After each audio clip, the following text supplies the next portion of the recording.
Welcome back to Say No To Lashon Hara, day 84. This episode has been sponsored by David and Monique Haddad in honor of their daughter, Victoria Bat Mazal. The entire series is being done as a zechut for the continued health for Chana Bat Simefega.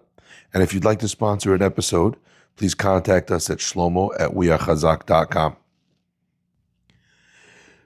So we've explained numerous times that a person always has to be careful when they're speaking Lashon Hara, because oftentimes a person will feel like I'm allowed to say this Lashon Hara because maybe if I tell a lot of people about what he's done, maybe he'll do teshuvah and he'll return and repent.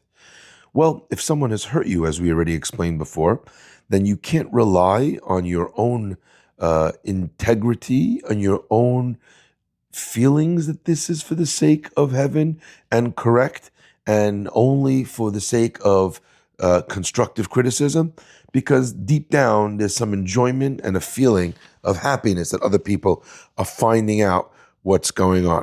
However, there are times when a person is allowed to speak Lashon Hara, and the constructive element is not in the fact that he's going to save himself. It's not in the fact that he's going to not steal from or not have a chance to trick other people. What if I'm the victim? So as an example, let's say there's a scenario where I know that this person has stolen money from me. And if I speak to a rabbi, if I speak to his boss, if I speak to his parents and tell them the story, then even though he comes out looking bad, it's likely that I'll actually be able to get my money back.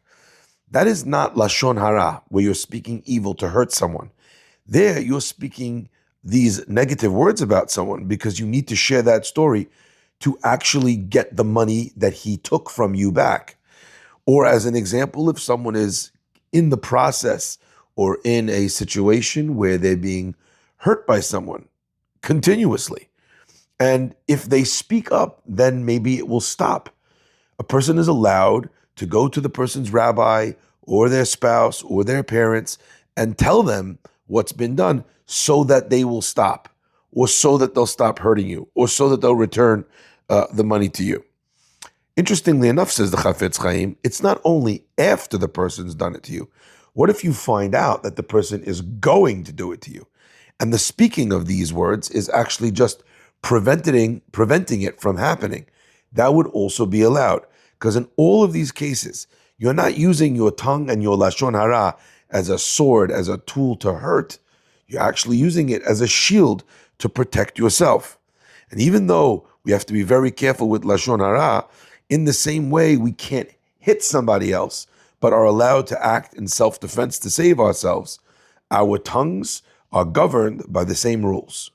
Of course, be careful, don't exaggerate, don't do it unless you've spoken to the person and can't get them to stop without sharing that information with somebody else. But when those ways fail, a person should not hesitate to stand up for themselves by using their tongue.